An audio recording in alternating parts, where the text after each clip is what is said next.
Warganet dimanapun berada, para netizen yang menonton podcast Studio Hasrullah, selamat jumpa lagi.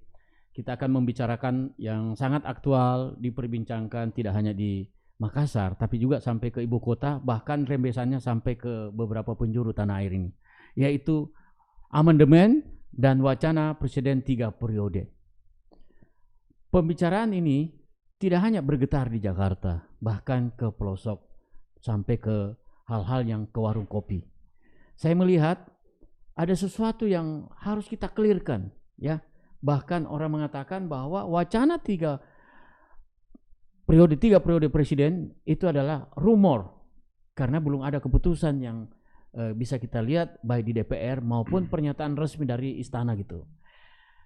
Namanya kekuasaan, ya, selalu orang memburu dan setelah kekuasaan itu diraih ingin mempertahankan.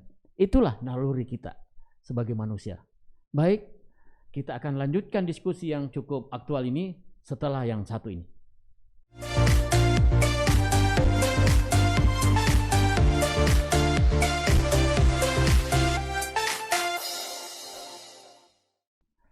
Baik, Pak Taju yang saya hormati, ya nama lengkapnya ada di Pak Tajudin Rahman SHMH, seorang advokat senior di daerah ini.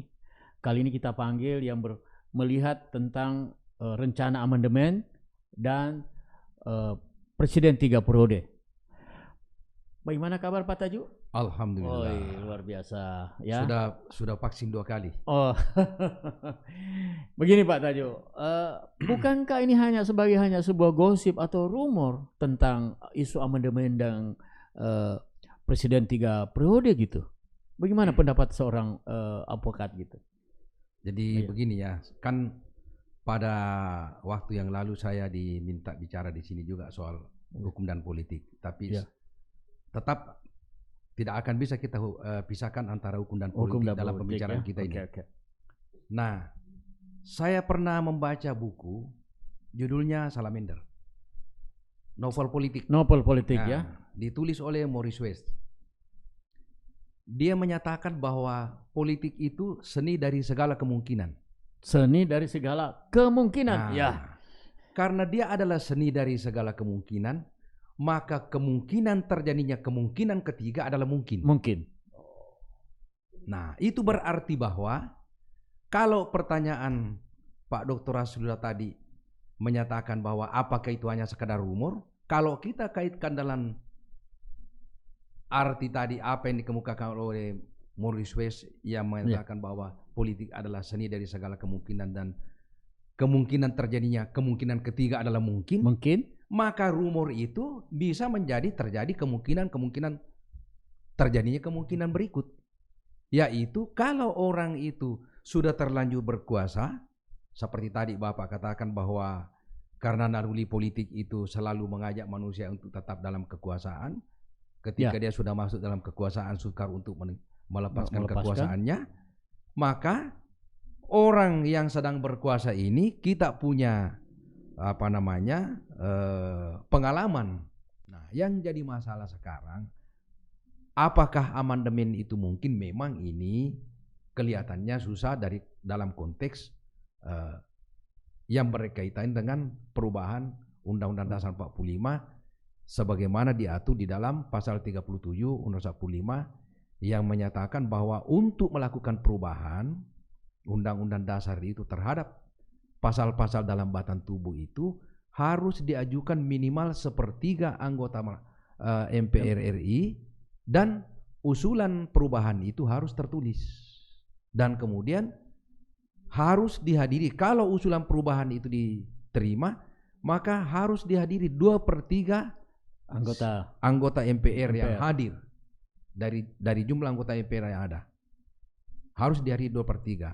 Nah, kalau pengambilan keputusan kan tidak sama dulu. Kalau yang dulu kan 2/3. Sekarang kan 50+1 untuk melakukan perubahan. Nah, kalau ini dilakukan, saya kira secara teoritis susah. Teoritis. Kenapa susah Pak? Secara teoritis susah. Karena untuk melakukan lobby-lobby terhadap partai-partai, kan sekarang sudah ada deklarasi bahwa Erlangga mau juga jadi presiden, sudah ada deklarasi kemarin. Ya. Tetapi di balik itu sudah ada juga banyak spanduk di Jakarta, presiden 3 periode. Nah ini kan yang semula bisa saja kalau misalnya ada janji-janji politik yang semula hanya mengatakan mau presiden juga, kecuali kalau misalnya PKS, ya kalau PKS saya kira tidak mungkin dibujuk. Ya. Tapi kalau partai lain, Bagaimana dengan Demokrat yang sementara diobok-obok? saya kira ini juga masalah. Dalam naluri saya sebagai praktisi, saya menduga-duga bahwa pengambil alihan atau pencaplokan Partai Demokrat itu semula itu niatnya, bisa jadi niatnya untuk menguasai semua partai, karena ini dianggap besar, supaya untuk memuluskan perubahan konstitusi. Tetapi karena keadaan berubah, tiba-tiba lain ceritanya, ya orang-orang di Partai Demokrat, terutama majelis tinggi dan ketua umumnya dan jajarannya ke bawah, tidak mau nerima orang-orang yang masih aktif ini. Itu mungkin menjadi masalah, sehingga kelihatannya agak panjang ceritanya soal Demokrat ini. Tetapi ya kalau kita masih konsisten dengan teori yang saya kemukakan tadi, seni dari segala kemungkinan terjadinya kemungkinan ketiga, ya apa yang tidak bisa. Siapa yang nyangka bahwa yang semula dulu pada waktu periode pertama hanya beberapa partai yang mendukung Jokowi, tapi pada akhirnya kan tinggal cuma satu saja yang tidak mau masuk, kecuali hanya PKS saja. Dan sampai sekarang cuma PKS juga. Yang lainnya semua ikut. Ini kan perilaku politik orang Indonesia kan seperti itu. Yang penting enak. Tapi yang perlu diketahui barangkali netizen dan warganet, ada namanya kompensi. Setelah reformasi digulirkan, periode presiden itu hanya 2 periode. Apakah kita tidak mengkhianati tentang gerakan reformasi yang digalang oleh para reformis yang kita lakukan 20 tahun yang lalu? Bukankah demokrasi adalah hanya pembatasan kekuasaan? Kalau ini terjadi berarti kita kembali kepada tirani demokrasi yang sengaja untuk dicaplok. Kira-kira dari aspek hukumnya gimana? Walaupun tadi sudah Pak Tajo mengatakan, Morrison mengatakan adalah teori merakit kemungkinan yang sehingga bisa mungkin. Dan orang-orang politik selalu memahami itu, bahwa politik itu adalah seni merakit kemungkinan yang tidak mungkin menjadi mungkin. Kira-kira dengan fakta-fakta tadi yang disebutkan, narasi-narasi yang disampaikan dari satu periode, dari satu stek pemerintahan, itu terjadi seperti itu. Apakah perilaku seperti ini tidak mengkhianati gerakan reformasi yang kita perjuangkan? Bagaimana pendapat Pak? Saya sependapat dengan Bapak bahwa kalau ini terjadi, itu sudah pasti bahwa reformasi dikhianati. Tetapi ini masalahnya, kan ada orang yang rakus kekuasaan.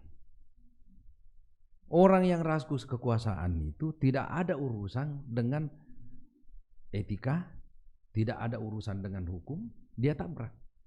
Nah, itulah jeleknya kalau misalnya para politisi yang sedang duduk di parlemen, yang juga bagian daripada kekuasaan yang duduk di kabinet, karena dia adalah kebanyakan ketua-ketua partai, berarti kalau dia ingin menikmati atau melanjutkan oligarki kekuasaan, karena dia sudah nyaman, daripada melawan yang satu ini, mendingan kita ikut supaya kita tidak ketinggalan kereta. Tapi di mana kita selalu berada dalam rel itu? Di mana komitmen dalam teori trias politika? Ada 3 lembaga kan? Lembaga legislatif, eksekutif, dengan yudikatif. Kalau legislatif sudah bercampur dengan kekuasaan, itu artinya mengkhianati fungsi-fungsi sebagai trias politika yang kita anut selama ini gitu. Kan pada waktu perbincangan kita yang lalu kan saya sudah mengatakan bahwa kalau antara penguasa yang berada dalam eksekutif, legislatif sudah bersama-sama tidak mau melepaskan kekuasaan, tidak lagi memikirkan kepentingan rakyat, tidak lagi memikirkan kepentingan negara untuk kesejahteraan rakyatnya, itu berarti bahwa negara itu bukan lagi negara kesejahteraan. Dia berubah menjadi negara persekongkolan. Nah, negara persekongkolan itu sama dengan perusahaan. Ya, dalam teori ilmu negara disebut negara korporatis, negara persekongkolan. Kalau negara persekongkolan itu seperti perusahaan, ya orang-orang yang sedang berkuasa itu dia menganggap dia sebagai para pemegang-pemegang saham, termasuk oligarki pemilik modal yang berada di belakangnya, tidak mau kehilangan dia punya peluang untuk selalu tentu kalau pemilik modal ya peluang untuk selalu menambah kekayaan. Tetapi para penguasa memperpanjang kekuasaan dan kemudian tentu di dalamnya juga ada materi yang akan dikumpulkan di situ. Nah, inilah terjadi. Jadi kolaborasi antara pemilik modal, penguasa yang di dalam eksekutif dengan parlemen, ya terjadi persekongkolan ini negara seperti perusahaan. Ya, dengan gambaran seperti itu, ya Pak Tajuk, apa yang harus dilakukan? Ya, apakah kami tidak tahu harus ini benang kusut ini sudah terjadi di mana-mana. Apa yang harus dilakukan sebagai seorang pengacara? Apa yang harus dilakukan baik eksekutif maupun legislatif maupun yudikatif? Ya, karena kalau itu yang dicari akan terjadi seperti itu gitu. Jadi ini rumor itu bisa menjadi kenyataan gitu. Pertanyaan Bapak ini bahaya. Karena kalau mereka tidak mau, kalau mereka hanya memikirkan kekuasaan yang selalu dia mau pertahankan dan rakyat dia tidak peduli, ya pada saatnya kalau rakyat marah bisa terjadi people power. Kalau people power terjadi, kalau masih bagus kalau reformasi seperti tahun 98. Kalau terjadi revolusi karena rakyat marah, kau tidak mau berhenti, kan bahaya. Sekarang coba lihat, kenapa terjadi misalnya di Myanmar itu ada kudeta? Kan ada mungkin Aung San Suu Kyi ada yang dia tidak beres yang dia lakukan sehingga militer mengambil alih. Ya. Nah, sekarang di Indonesia ini kan terus terang saja saya ya maaf tidak akan saya buka-bukaan di sini, tapi ada dua institusi yang berada pada garis terdepan untuk mengamankan rakyat dan negara itu tidak pernah cocok. Begitu ya. Artinya buat orang yang intelek, kalau apa yang saya bilang ini, kalau ini dua ini dimainkan dan dia berkelahi, terjadi perang saudara. Kalau yang satu itu tetap akan cemburu karena yang satu berkuasa, dia berada dalam proses penegakan hukum yang ngurusin soal keadilan, dan yang satu mengurus wilayah, sudah capek lihat ini, dia akan bisa mengambil alih kekuasaan. Hati-hati sang penguasa yang tidak mau berhenti. Rakyat akan marah bersama dengan yang dengan waktu. Kalau yang hijau itu kan dulu bersama-sama waktu reformasi kan sama-sama rakyat dan yang mahasiswa. semula dia berada dengan Soeharto, tapi dia tahu bahwa ternyata rakyat yang benar, yang hijau itu ikut sama rakyat. Kalau itu masalahnya. Apakah gejala itu akan kalau ini bergulir terus seperti yang tadi saya kira Pak, seni merakit kemungkinan kemudian rumor itu jadi kenyataan, berarti kita bisa terulang di peristiwa 98 gitu. Sebenarnya Pak Asrul lebih tahu dari saya kalau ini kan dalam konteks psikologi politik. Kan ada namanya proses pematangan politik. Kalau sudah terjadi pematangan psikologis dan rakyat itu sudah tidak bisa tahan, ya dia akan marah. Ada puncak psikologis yang tidak bisa dibendung. Jadi warga netizen, saya kira diskusi kita ini, saya khawatir kalau tidak dihentikan ini akan mengarah kepada hal-hal yang sifatnya yang bisa membuat opini publik. Tapi apa yang kami diskusikan itu hanya menyangkut tentang sebagai intelektual, sebagai pengacara. Di luar dari itu tidak ada. Yang jelas kontestasi wacana yang kami lakukan di forum ini adalah untuk memberi pendewasaan kepada siapapun juga, baik mahasiswa, rakyat maupun penguasa. Ada yang saya mau ini sebelum kita tutup. Jadi ini ada peringatan. Ada teman dia menyatakan begini, bahwa soal pembatasan jabatan presiden itu ada beberapa negara yang mengalami masalah. Nah, seperti misalnya Filipina. Kan setelah Marcos jatuh, nah, itu kan masa jabatannya dulu kan itu cuma 4 tahun ya. 4 tahun nah, kemudian kan tapi kan sesudahnya bisa dipilih kembali, bisa tidak ada pembatasan. Tidak ada pembatasan. Nah, hanya kan Marcos bercokol di sana kurang lebih 25 tahun barangkali ya.